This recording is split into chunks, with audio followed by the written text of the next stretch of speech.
8년 전에 제가 에어비앤비 처음 시작했는데 저랑 만나면 돈 버는 얘기만 하던 형이 있었거든요. 근데 그 형이 연락이 와서 다짜고짜 다음날 홍대에서 만나자는 거예요. 뭐 이유도 알려주지 않고요. 일단 그렇게 해서 이제 그 다음날 그 형을 만나러 가게 됐습니다. 제가 커피숍 딱 들어갔더니 어떤 모르는 분과 커피를 마시고 계시더라고요. 그래서 제가 이제 그 옆자리에 앉으면서 그 옆에 있는 계신 분들 인사를 드렸습니다. 이 친구가 앞으로 우리 에어비앤비 알려줄 친구야. 그러니까 우리 에어비앤비 배워서 한번 돈 벌어보자 라고 얘기를 하시더라고요. 저는 그때 에어비앤비가 뭔지를 하나도 몰랐거든요. 근데 제가 에어비앤비가 뭐예요? 라고 물어봤더니 집 빌려주고 돈 받는 거야 라고 하길래 간단하게, 근데 일단은 뭐 제가 건물주도 아니고 뭐 그 당시에 딱 듣자마자 그냥 이거 너무 매력적일 것 같다 라는 생각이 바로 머릿속에 스쳤습니다. 그래서 그분께 이제 에어비앤비에 대한 얘기를 쭉 이야기를 스토리를 들었죠. 그랬더니 뭐 아니나 다를까 정말 매력적으로 느껴졌습니다. 그 당시에. 그래서 제가 그 다음 날부터 저에게 에어비앤비를 알려준 형님의 숙소 근처에 있는 부동산부터 제가 하나하나 돌아다니기 시작했던 거죠. 그 당시에는 부동산 사장님들도 에어비앤비를 모르시는 분이 굉장히 많았습니다. 그러다 보니까 에어비앤비가 어떤 일인지 설명을 해가면서 이제 물건을 소개받는 경우가 대부분이었고, 그리고 간혹은 너무 또 잘 아는 분도 계셨어요. 그 당시에 홍대에 있는 어떤 부동산은 직원들 전체가 에어비앤비를 하고 있는 부동산도 있었습니다. 그렇게 제가 굉장히 여러 곳에 있는 부동산을 돌아다니면서 이곳저곳 컨택하다가 그렇게 부동산 사장님들하고는 어느 정도 이제 얘기가 다 됐는데, 이제는 이제 건물주들이 문제죠. 집주인들이 에어비앤비에 대한 얘기를 모르시는 분들이 굉장히 많았거든요. 그래서 하나하나 또 설명해 가면서 뭐 이렇게 저렇게 우여곡절을 이제 겪는 도중에 어떤 다가구를 가지고 계신 할머니를 만나게 되는데, 그분께 설명을 들었더니 왜 너희가 내 집으로 장사를 하느냐 이런 식으로 말씀을 하셨거든요. 근데 제가 그 당시에 이제 할머니께 이제 이렇게 말씀드렸습니다. 제가 부산에서 서울까지 와서 뭔가를 열심히 해보려고 하는데 좀 도와주시면 정말 제대로 해서 잘 해보겠습니다. 한번 꼭 부탁드리겠습니다. 라고 했더니 그 말이 통했는지 그러면 한번 해봐라 라고 말씀하셔서 제가 그 당시에 보증금 300에 월세 70만 원짜리인 첫 숙소를 구하게 됩니다. 당연히 그때는 뭐 여유가 있는 편이 아니었기 때문에 뭐 거의 셀프로 인테리어를 했죠. 그래서 그 당시에 싱크대 다 뜯어내서 제가 다 조립하고 페인트 칠하고 문 손잡이 달고 그리고 조명 바꾸고 화장실에 뭐 방수 같은 것도 페인트도 바르고 뭐 이것저것 제가 뭐 하나하나 했는데, 그 당시에 제가 이제 셀프로 막 이것저것 하고 있을 때 그 건물 이제 4층에 건물주 할머니가 살고 계셨거든요.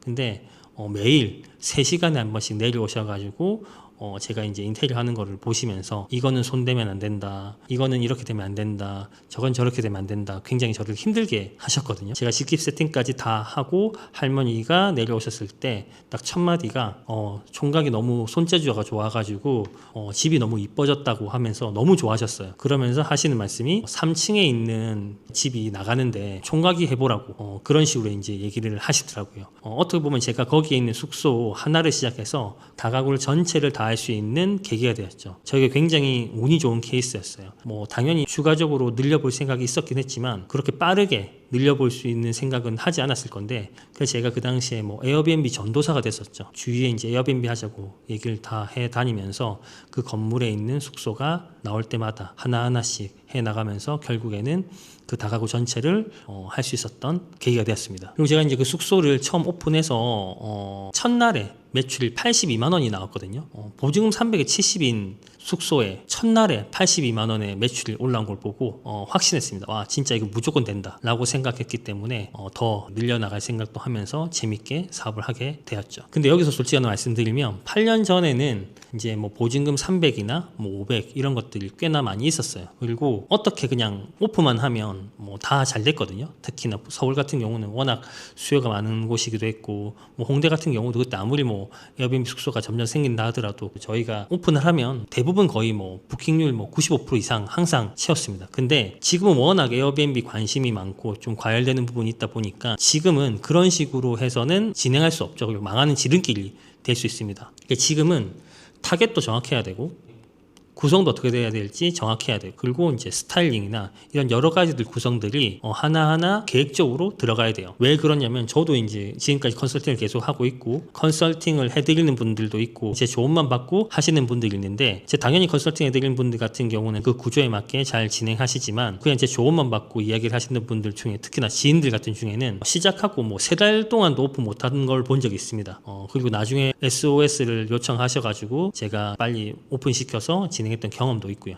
그러다 보니까 굉장히 다양한 사례들을 많이 봤어요. 지금은 보증금 300, 500 이런 것들은 거의 없다 보시면 되고 옛날처럼 뭐 당근으로 물건 세팅하고 이렇게 해서 되는 경우는 요즘에는 아마 잘 안 되실 겁니다. 왜냐하면 요새는 어정쩡하게 만들었던 숙소들은 점점 더 도태될 거예요. 그렇기 때문에 지금부터 에어비앤비 관심 있는 분들은 확실하게 준비를 해서 해야 된다는 걸 좀 강조드리고 싶습니다. 제가 예전에 이제 그 에어비앤비를 쭉 운영하다가 중간에 한번 에어비앤비를 다 정리한 적이 있어요. 그게 언제냐면 코로나 때거든요. 코로나 때 망해서 제가 정리했던 건 아니고요. 코로나 때 일단은 다들 아시겠지만 여행을 할 수 없는 상태니까 당연히 예약률이 뭐 반의 반토막 완전 다 나갔죠. 그래서 예약률이 다 취소되고 그럴 때 와 진짜 이거는 월세도 내야 되는데 이게 어떻게 하면 좋냐라는 생각이 들 때쯤 한 2주, 3주 지났나? 갑자기 예약률이 다시 차는 거예요. 근데 그때 뭐가 있었냐면 자가격리가 이제 에어비앤비로 몰리는 바람에 다시 풀부킹이 됐습니다. 그래서 참 어떻게 보면 사람이 죽으라는 법이 없는 게 처음엔 정말 이제 아찔했던 순간들이었는데 다시 자가격리로 풀부킹을 만들면서 수익을